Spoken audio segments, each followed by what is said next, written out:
అందరికీ నమస్తే. కాంగ్రెస్ వాళ్ళ పరిస్థితి ఏంది ఇప్పుడంటే పూల మీద దగ్గరనే కట్టెలు అమ్ముకోవాలి. ఆ సిచ్యువేషన్ ఎందుకు వచ్చింది? 2.5 సంవత్సరాల్లోనే ప్రభుత్వం మీద ఇంత వ్యతిరేకత రావడం దేశంలోనే ఫస్ట్ టైం అని మల్లికార్జున ఖర్గే అన్నారు.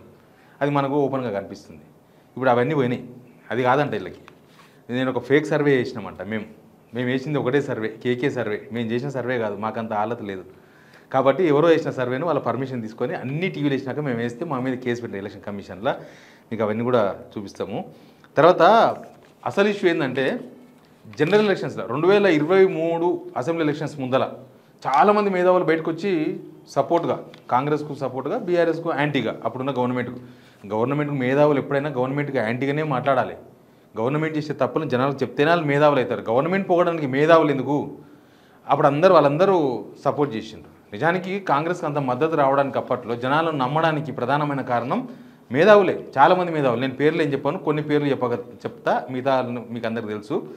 ఆ మేధావులు చేసిన ప్రచారంతోనూ అరే వీళ్ళందరూ చెప్తారు కదా కరెక్టే ఉండొచ్చు అని జనం కూడా ఇంకా బీఆర్ఎస్ కన్నా కాంగ్రెస్ బెటర్ అని ఓట్లేసారు. ఇప్పుడు అదే మేధావులకు మళ్ళీ ఫోన్లు చేసి మీరు రండి, సపోర్ట్ చేయండి, జూబ్లీస్ ఎలక్షన్స్ గురించి మాట్లాడండి అంటే జనాలు చెప్పులతో కొడతారు మమ్మల్ని. మేము ఇట్లా వచ్చి ఇప్పుడు గవర్నమెంట్కి అనుకూలంగా ఇట్లా చెప్తే మమ్మల్ని చెప్పుతో కొడతారు. మేము తప్పు చేసినాము, మేము అప్పుడు చేసిన తప్పునే ఇప్పుడే జనాలు ఇంకా మర్చిపోలేదు, మేము కనుక ఇప్పుడు వచ్చి కాంగ్రెస్కు సపోర్ట్ చేస్తే అది మేము రామని కరాఖండిగా చెప్తున్నారంట. గాంధీ భవన్ నుంచి ఫోన్లు పోయినాయంట, ఢిల్లీ నుంచి కొన్ని ఫోన్లు వచ్చినాయంట మేధావులకు, అన్నీ అయినాయి. ఇవన్నీ కూడా జరిగినాయి. మనం ఒక్కొక్క అంశం గురించి మాట్లాడాలి. అసలు వీళ్ళే జనాలను బెదిరిస్తున్నారు. అజారుద్దీనే మీరు గెలిపిస్తే తప్ప నేను పని చేయలేను, మీ సమస్యను రేవంత్ రెడ్డి దగ్గర తీసుకుపోలేము, ముఖ్యమంత్రి దగ్గర తీసుకుపోలేము అని చెప్పి ఆయన్నే బ్లాక్మెయిల్ చేస్తున్నాడు. రేవంత్ రెడ్డే బ్లాక్మెయిల్ చేసిండు ఓటర్లను. మీ పథకాలు మొత్తం పోతాయి, జూబ్లీస్లో మాకు ఓడేకపోతే కారు గుర్తు కోర్ చేస్తే మీకు పోతాయని. ఇంకా వాళ్ళే బ్లాక్మెయిల్ చేసుకుంటే జనాలను. మా అలాంటి మీద కేసు పెడితే ఏమొస్తుందో కూడా తెలియదు. ఒక్కొక్క ఇష్యూ గురించి మనం మాట్లాడదాం. చాలా ఇష్యూస్ ఉన్నాయి మాట్లాడడానికి. అందుకన్నా ముందు సబ్స్క్రైబ్ చేయని వాళ్ళు సబ్స్క్రైబ్ చేయండి, వీడియో షేర్ కూడా చేయండి. సర్వే, ఇదొక సర్వే. నేను సర్వే గురించి తర్వాత మాట్లాడతాం. ముందు కంప్లైంట్ గురించి మాట్లాడదాం. ఇక్కడ మెట్టు సాయి కుమార్ అని ఒక ఫిషర్మెన్ కాంగ్రెస్ కమిటీ ఉంటాడు. నేను కాంగ్రెస్ బీట్ చూస్తున్నప్పుడు గేట్ల దగ్గర తిరుగుతుండే మనమే అప్పుడు సపోర్ట్ చేస్తుంటే. ఆయన ఫిషర్మెన్ కాంగ్రెస్ కమిటీ ఇచ్చింది కదా, ఆయన కొన్ని ఛానల్స్ ఇచ్చిండ్రు. టీ న్యూస్ మీద కూడా కంప్లైంట్ చేసిండ్రు. నెక్స్ట్ మన మీద సిగ్నల్ టీవీ మీద కంప్లైంట్ చేసిండ్రు. ఏంటంటే మేము ఫేక్ సర్వేలు వేసినామంట. ఫేక్ సర్వేలు వేసి రేవంత్ రెడ్డిని పర్సనల్గా రేవంత్ రెడ్డిని ఇబ్బంది పడతారు కాదు, రేవంత్ రెడ్డి ఇజ్జత్ పోయేటట్లు మేము ఆయనను పరువు పోయేటట్లు అంట. రేవంత్ రెడ్డి పరువు పోయేటట్లు మేము మాట్లాడుతున్నామంట. అసలు ఇప్పుడు సర్వేలు చాలా ఉంటాయి. కాంగ్రెస్ వాళ్ళు ఏమన్నా ఫేవర్ సర్వే ఉంటే ఇవ్వండి, అది కూడా ఇద్దాం. ఏడే ఉంది సర్వే. మీరు వేసుకున్న సర్వేలోనే మీకు 8% 9% డిఫరెన్స్ వచ్చిందనేది బయట అందరికి కనిపిస్తుంది కదా. కేకే సర్వే మేము వేసినాం. కేకే సర్వేను V6 వేసింది, TV5 వేసింది, ABN వేసింది, ఇంకా ఎవరెవరో వేసిర్రు. వేసినాక మరుస రోజు మేము వేసినాం సిగ్నల్ టీవీలో. మరుస రోజు అప్పటికి వాళ్ళందరూ వేసేసాం. మీ కాంగ్రెస్ను కింద పడకుండా జనాలు ఎక్కడన్నా పోని కాంగ్రెస్ గవర్నమెంట్ కాపాడాలనుకుంటున్న ఈ పెద్ద పెద్ద కోట్ల రూపాయలు పెట్టిన ఛానల్స్నే వేసినప్పుడు నేను వేస్తే తప్పేముంది? మీరు కేకే మీద కేసు పెట్టుకోండి. మీకు మీ మీద నమ్మకం ఉంటే కేకే వేసిన సర్వే ఫేక్ అయితే మీరు కేకే మీద కేసు పెట్టండి, తెలుస్తుంది. ఇప్పుడు నాకు ఇంకో సర్వే వచ్చింది. ఏం సర్వే అది? మరి ఏం చేయమంటావు? చాణక్య స్ట్రాటజీస్ ఇప్పుడు కూడా వేస్తుంది. ఇది ఫేక్ అందమ్మా. చాణక్య స్ట్రాటజీల మీద కేసు పెట్టండి. వాళ్ళకు వేసిన దీనిలో కూడా బీఆర్ఎస్ గెలుస్తుందని ఇచ్చారు. 43% బీఆర్ఎస్కి వస్తే కాంగ్రెస్కి 38% ఉందంట, బీజేపీకి 10% ఉందంట. ఈయన పరిపాలన ఎట్లా ఉంది, పబ్లిక్ ఒపీనియన్ అబౌట్ గవర్నమెంట్ అంటే 29% గుడ్ అని చెప్పారట, బ్యాడ్ అని 63% చెప్పారట. నో ఆన్సర్ అంటే 8% మేము చెప్పలేమన్నారంట. ఎవడో వెనకడికి ముఖం బాలేక అద్దం బల కొట్టిందట. గట్లే ఉన్నది వీళ్ళ పరిస్థితి. వీళ్ళ పరిపాలన బాగుంటే ఆ సర్వేలు మంచిగానే వస్తాయి కదా. ఈ బయటకు వచ్చిన సర్వేలు కాదు, మీ దగ్గర సీఎం టేబుల్ మీద ఉన్న సర్వేలనే మీరు ఓడిపోతారని ఉంది కదా. ఉందా? అయిపోయాయి. మరి ఇంకేం కావాలి? మీరు ఉత్తగా పేపర్లలో 5% మేము గెయిన్లో ఉన్నామంటే గెలిచిపోతారా? మీ గవర్నమెంట్ 20% గెయిన్ ఉంటే గెలుస్తుంది, 5% గెలవదు. అయినా జనాలకు మైకు పెడితే చాలు అంటుకుంటున్నారు మిమ్మల్ని. జనాలం కాదని చెప్పేసి మీ కాంగ్రెస్ గవర్నమెంట్ గెలుస్తుందని చెప్పాలా? మేము జనాల వైపు ఉండాలనా, గవర్నమెంట్ వైపు ఉండాలనా? అసలు వీళ్ళు కంప్లైంట్ ఎవరికి ఇచ్చినారు చూడు. వీళ్ళు ఇచ్చిన కంప్లైంటే చాలా విచిత్రమైన కంప్లైంట్. ఈ కంప్లైంట్ గురించి ఇంకా కొద్దిగా మాట్లాడాలి మనం. ఇంకో ఎవరి కంప్లైంట్ చేయాలో కూడా తెలియదు, అంత దద్దమ్మలు. చీఫ్ ఎలక్టోరల్ ఆఫీసర్ అంటే తెలంగాణ స్టేట్ ఎలక్షన్ కమిషన్ అంటే తెలంగాణ స్టేట్ ఎలక్షన్ కమిషన్కి ఏం సంబంధం? రేవంత్ రెడ్డి కంప్లైంట్ చేస్తే అయిపోయేది కదా, ఆయన చర్యలు తీసుకుంటుండే. మేము ఫేస్ చేస్తాం, ఎలక్షన్ కమిషన్ మాకు నోటీస్ ఇచ్చినా ఫేస్ చేస్తాం, మాకు పోలీస్ కేసు పెట్టినా ఫేస్ చేస్తాం, దానికి ఇబ్బంది ఏం లేదు. కానీ ఎవరికి కంప్లైంట్ చేయాలో కూడా తెలియకుండా కంప్లైంట్ ఇచ్చిన మహానుభావులు ఏం బావులో వాళ్ళు బావిలో పడి సావా, అట్లే ఉన్నది కథ ఇప్పుడు. అయితే బీఆర్ఎస్ 43%, కాంగ్రెస్ 38%, బీజేపీ 10% ఇచ్చింది. మరి ఏం చేయమంటావు? ఏం చేయాలి?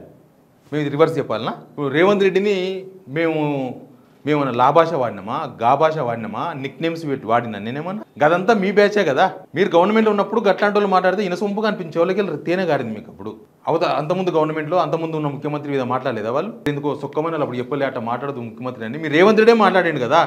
ఇప్పుడు రేవంత్ రెడ్డి సామి అయ్యిండా? ఏం కాలే కదా, గట్లే ఉన్నాడు అప్పట్లో, ఇప్పుడు అట్లే ఉన్నాడు. మరి నేనేమన్నా ముఖ్యమంత్రి తిట్టినా? నేనేమన్నా నాకు విజ్ఞత ఉంది? నేను రోడ్డు మీద తిరిగి పోకిరిని కాదు, నేను జర్నలిస్ట్ని, నాకు తెలుసు ఎవరికి ఎట్లా వాల్యూ ఇవ్వాలో అట్లే ఇస్తాం. ఇక అసలు వాల్యూస్ లేని వాళ్ళు పోయి కంప్లైంట్ చేస్తే ఎవడు మాట్లాడాలి? సరే, దాన్ని ఫేస్ చేద్దాం. అసలు వీళ్ళది ఏమైనా చక్కదనం ఉందా? ఇప్పుడు మేధావులు చెప్పలే, మేధావులు అప్పుడు కాంగ్రెస్ గవర్నమెంట్కు సపోర్ట్ చేయడంలో తప్పేం పట్టాలని అవసరం లేదు. 10 సంవత్సరాల గవర్నమెంట్లో తప్పులు జరుగుతాయి కదా, ప్రతి గవర్నమెంట్లో తప్పులు జరుగుతాయి, ఈ గవర్నమెంట్లో జరుగుతాయి, అన్ని గవర్నమెంట్లు జరుగుతాయి.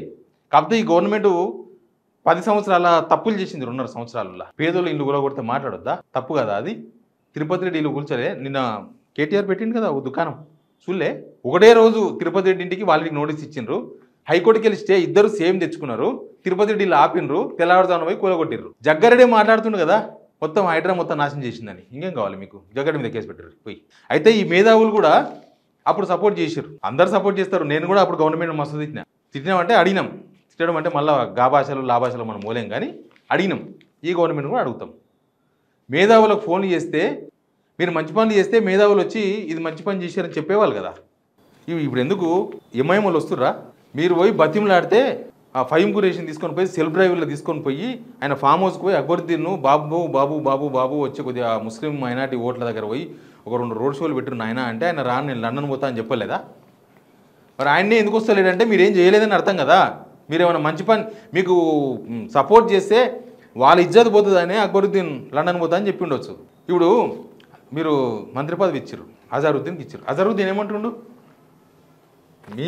మీ మినిస్టర్లకే ముఖం తెలుతలేదు. వినండి ఒకసారి. कहिए आप कहीं पे भी वोट नहीं डालेंगे, बीआरएस को अगर वोट डालेंगे तो मैं यहाँ पे कभी भी आऊँ के आपके बीच में नहीं रहूंगा, क्योंकि मेरा वादा है और मैं इसमें तो सीएम साहब को मैंने वादा किया है, कैंडिडेट को मैंने वादा किया, आपके बगैर पूछे मैंने वादा किया है, बट आप ये वादा पूरा निभाइए यहाँ पे और भारी मत से आप कांग्रेस को जिताइए। यहाँ से आप लोग को वोट डालना ही पड़ेगा, क्योंकि आप लोग ने लास्ट टाइम ने बराबर काम नहीं किया। लेकिन यहाँ पे मैं पूरे जितने भी मिनिस्टर हैं और जितने भी लोग यहाँ पे इंचार्जेस करे, वो लोग ने आपके साथ मिलके सबके साथ काम किया है। बट मेरी एक और गुजारिश ये है कि आप लोग प्लीज जब बूथ मैनेजमेंट अच्छा करिए, आप लोग को जो भी రెస్పాన్స్ ఆయన ఏమంటుండు, మీరు కనుక బీఆర్ఎస్ కొట్టేసాను ఈసారి బీఆర్ఎస్ని గెలిపించాను జూబ్లీహిల్స్లో, ఇంకా నేను మీ తరఫున మాట్లాడను, రేవంత్ రెడ్డితో సీఎంతో మాట్లాడను, మీరు ఖచ్చితంగా కాంగ్రెస్ కోటేసి గెలిపిస్తేనే నేను మీ తరఫున మాట్లాడతా. కండిషన్ బెయిల్, ఇది కండిషన్ మంత్రి. అజారుద్దీన్ ఎందుకు బ్లాక్మెయిల్ చేస్తున్నాడు? రేవంత్ రెడ్డి కూడా బ్లాక్మెయిల్ చేసిన ఓటర్లను, మీ పథకాలు పోతాయి అన్నీ పోతాయని బ్లాక్మెయిల్ చేసిన. ఆయన కూడా బ్లాక్మెయిలే కదా, అది కూడా. ముఖ్యమంత్రి అయితే మాత్రం మాట్లాడింది తప్ప, ఏది మాట్లాడినా కరెక్టా అనాలనా? తప్పే అది కూడా. మీ మీద మీకు నమ్మకం లేదు, మీ మీద మేధావులకు నమ్మకం లేదు, మీకు సపోర్ట్ చేస్తున్న ఎంఐఎంకు నమ్మకం లేదు. అది మీ గవర్నమెంట్ హాలత్. మీరు మంచి చేస్తే జనమే మైకులు పెట్టగానే కాంగ్రెస్కు ఓటు తాగితే మంచిగా ఉంది కాంగ్రెస్ గవర్నమెంట్ అని చెప్పాలి కదా. మీ కార్యకర్తలతోనో మీరు లీడర్లే మాట్లాడుతారు తప్ప ఎవరైనా జనం మాట్లాడుతున్నారు. ఇప్పుడు 2.5 సంవత్సరాల గవర్నమెంట్లో జనం ఏమనాలి? అసలు బీఆర్ఎస్ఓ బీజేపీయో అసలు మీకు పోటీయే కావద్దు. ఇప్పుడు వాళ్ళే ముందంజలు ఉన్నారని అన్ని సర్వేలు చెప్తుంటే ఇంకా ఏంది మీ హాలత్ ఏంది? ఇప్పుడు రాష్ట్రంలో ఎలక్షన్ ఎందుకు పెడతలేరు మీరు? సర్పంచ్ ఎలక్షన్ కోర్టులు ఎందుకు ఇప్పిండ్రు? మాకు ఇంకా టైం కావాలి సర్పంచ్ ఎలక్షన్ పెండికే. ఇవాళ అయిపోయిందా సర్పంచ్? ఏమన్నా పోయిన సంవత్సరం జనవరిలో అయిపోయింది, అంటే 2 సంవత్సరాలు అయింది. ఎందుకు పెడతలేరు? మీ మీద మీకు నమ్మకం లేక పెడతలేరు. ఇవన్నీ బొక్కలన్నీ మీ దగ్గర పెట్టుకొని మా మీద కేసు పెడితే ఏమొస్తుంది? మా మీద పోయి కంప్లైంట్ ఇస్తే ఏమవుతుంది? మీరు ఈ వీడియో చూసిన ప్రతి ఒక్కరు రెస్పాండ్ కాండి. ఈ గవర్నమెంటు ఏమన్నా మంచి పని చేసిందా? అది కూడా పెట్టండి, నేను చదువుతా, అది కూడా చదువుదాం. ఈ గవర్నమెంట్ మీద మీకు నమ్మకం ఉందా? 2 సంవత్సరాలు అయిపోయింది, ఇంకా 3 సంవత్సరాలు ఉంది. నమ్మకం ఉందా ఈ 3 సంవత్సరాల్లో వీళ్ళు ఏమైనా బాగా చేస్తారని నమ్మకం ఉందా? అదనే చెప్పండి. మరి జనాలకు లేనిది జనాలకు మంచి చేయింది ఎవరు చెప్తారు మంచి చేయని? ఎవరికి అవసరం వచ్చింది? ఏం అక్కడికి మీరు కామెంట్ రూపంలో చెప్పండి. Please subscribe signal TV.